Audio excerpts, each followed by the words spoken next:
दिल्ली में नवगठित अनुसंधान नेशनल फाउंडेशन की पहली बैठक आयोजित की गई। इसमें पीएम मोदी भी मौजूद रहे। पीएम मोदी ने जनरल बोर्ड बैठक की अध्यक्षता की। तस्वीरें आपके सामने। दिल्ली में 14C का प्रथम स्थापना दिवस समारोह जिसका आयोजन किया गया और इसमें गृहमंत्री अमित शाह ने शिरकत की। गृहमंत्री अमित शाह ने कहा कि साइबर सुरक्षा राष्ट्रीय सुरक्षा अहम पहल है। साइबर अपराधियों की कोई सीमा नहीं और साइबर धोखाधड़ी को रोका जाना बहुत जरूरी है। राज्यों के लिए भी गृहमंत्री ने कहा है कि फ्रॉड रोकने के लिए राज्य भी जरूरी कदम उठाएं। साथ ही ये भी कहा कि 2,13,000 पंचायतें इंटरनेट से जुड़ी हुई हैं। साइबर सुरक्षा राष्ट्रीय सुरक्षा का एक अहम पहलू बन गया है, जिसके बगैर हमारी राष्ट्र की सुरक्षा भी करना असंभव है। मैं मानता हूं इससे आने वाले दिनों में अपराध की रोकथाम में हमें बहुत बड़ा फायदा मिलने वाला है। HP इंडिया और पैडगेट इलेक्ट्रॉनिक्स प्राइवेट लिमिटेड के बीच समझौता ज्ञापन पर केंद्रीय मंत्री अश्विनी वैष्णव का स्टेटमेंट सामने आया। उन्होंने कहा कि आज HP इंडिया और पैडगेट इलेक्ट्रॉनिक्स प्राइवेट लिमिटेड के बीच MOU हुआ है। इसके तहत भारत में HP के laptop, personal computer, all in one सब बनेंगे। बहुत जल्द तमिलनाडु में फैक्ट्री सेटअप होगी और आगामी फरवरी के महीने में इसके उत्पादन की शुरुआत हो जाएगी। शुरुआत में 1,000 से ज्यादा युवाओं को इसमें रोजगार मिलेगा। जैसे जैसे उत्पादन बढ़ेंगे वैसे वैसे इसमें रोजगार के और अवसर खुलेंगे। HP इंक और पैजेट इलेक्ट्रॉनिक्स का MOU हुआ है।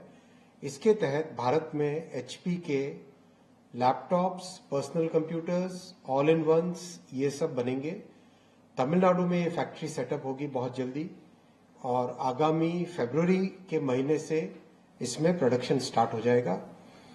शुरुआत में 1,000 से अधिक नौजवानों को इसमें रोजगार मिलेगा और जैसे जैसे प्रोडक्शन बढ़ेगा वैसे वैसे इसमें रोजगार और बढ़ेगा। मुख्यमंत्री योगी आदित्यनाथ ने लोक भवन में आयोजित कार्यक्रम में अभ्यर्थियों को नियुक्ति पत्र वितरित किए हैं। इस मौके पर उन्होंने कहा कि डबल इंजन की सरकार में अब बिना सिफारिश नौजवानों को नौकरी मिल रही है। पहले लोगों को नौकरी पाने के लिए सिफारिश लगानी पड़ती थी, पर अब पूरी प्रक्रिया को पारदर्शी तरीके से पूरा किया जा रहा है। उन्होंने ये भी कहा कि हम नौजवानों के भविष्य के साथ खिलवाड़ नहीं होने देंगे। वन रक्षकों और वन्य जीवों पर भी उन्होंने कई बातें कही। भर्ती की प्रक्रिया से लेकर के नियुक्ति पत्र वितरण की पूरी प्रक्रिया में कहीं भी आपको सिफारिश कराने की आवश्यकता नहीं पड़ी। आपको 6 महीने से 1 वर्ष पहले यह नियुक्ति पत्र प्राप्त हो रहा है। एक विश्वास के साथ, एक नई प्रतिबद्धता के साथ। मुख्यमंत्री योगी आदित्यनाथ आज नोएडा के दौरे पर रहेंगे। जेवर स्थित नोएडा इंटरनेशनल एयरपोर्ट का निरीक्षण करेंगे। इसके बाद नॉलेज पार्क में एक्सपो मार्ट का दौरा करेंगे। प्रधानमंत्री बुधवार को नोएडा दौरे पर आ रहे हैं। सेमिकॉन इंडिया 2024 का उद्घाटन पीएम करेंगे। उससे पहले सीएम कार्यक्रम की तैयारियों का जायजा लेने के लिए आज नोएडा पहुंचने वाले हैं। इसके अलावा मुख्यमंत्री योगी आदित्यनाथ जेवर एयरपोर्ट का निरीक्षण भी करेंगे। साथ ही जब भी प्रधानमंत्री का उत्तर प्रदेश दौरा होता है, मुख्यमंत्री उससे पहले पहुंचकर तैयारियों का जायजा लेते रहे हैं। एक बार फिर से कल प्रधानमंत्री नरेंद्र मोदी सेमिकॉन इंडिया कार्यक्रम में शामिल होने वाले हैं। सीधा रुख करेंगे, हमारे सहयोगी केशव ग्रेटर नोएडा से जुड़े हुए हैं और यहीं पर कल सेमिकॉन इंडिया की शुरुआत प्रधानमंत्री की तरफ से की जानी है। केशव, क्या तैयारियां वहां दिख रही हैं?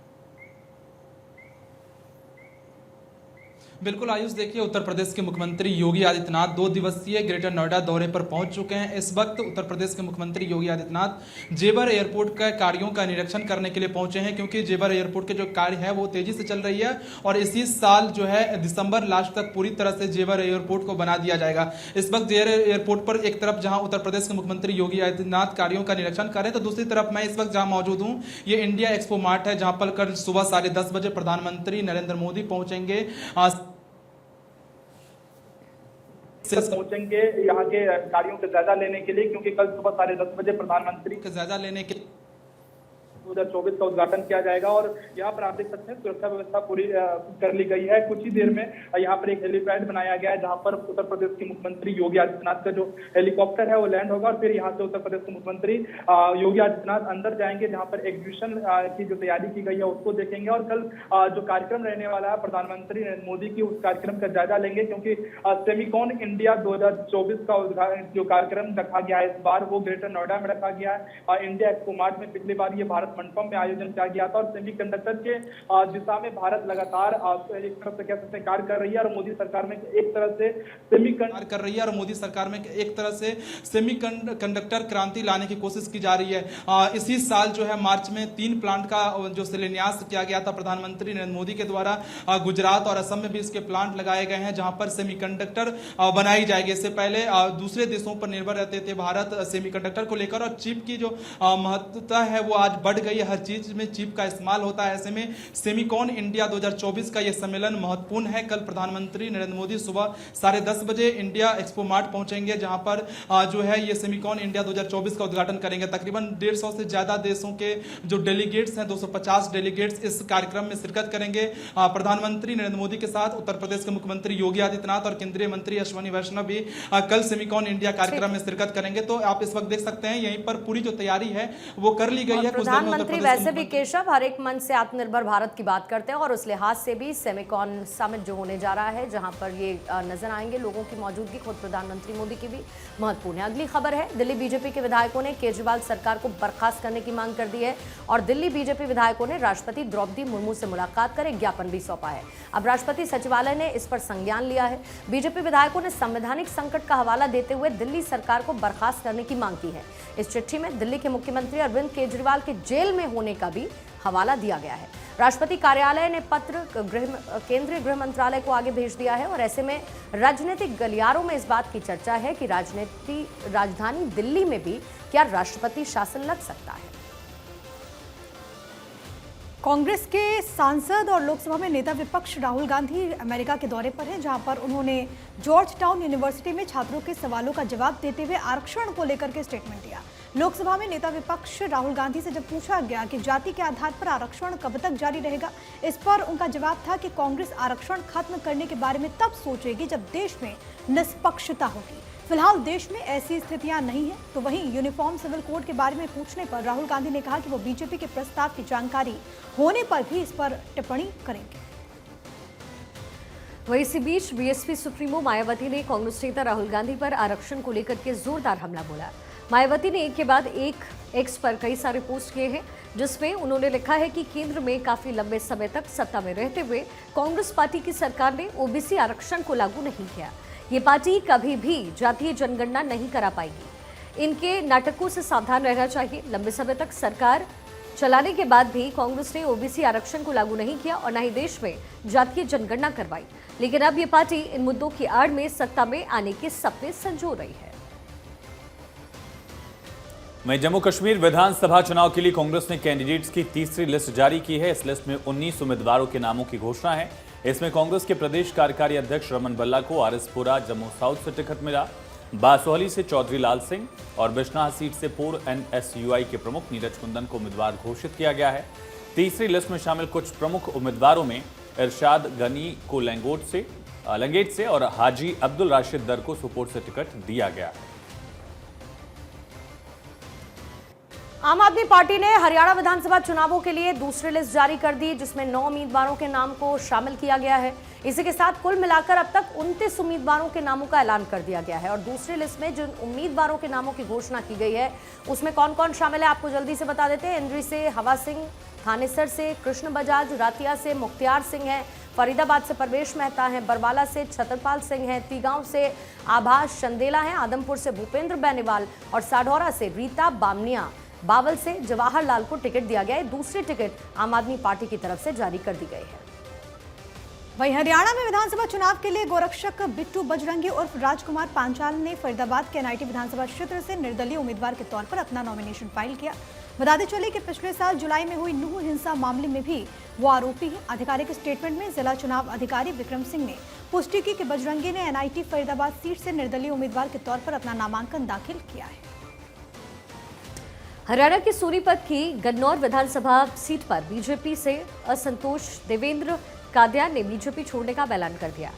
वो गन्नौर से बीजेपी के टिकट पर दावा ठोक रहे थे। माना जा रहा है कि टिकट की ना मिलने की वजह से उन्होंने पार्टी छोड़ने का फैसला किया है। देवेंद्र कादियान ने सोशल मीडिया पर लाइव आकर के पार्टी छोड़ने और निर्दलीय चुनाव लड़ने का ऐलान किया। माना यह भी जा रहा है कि बीजेपी पूर्व सांसद रमेश कौशिक के भाई देवेंद्र कौशिक को गन्नौर से टिकट देने का फैसला कर चुकी है।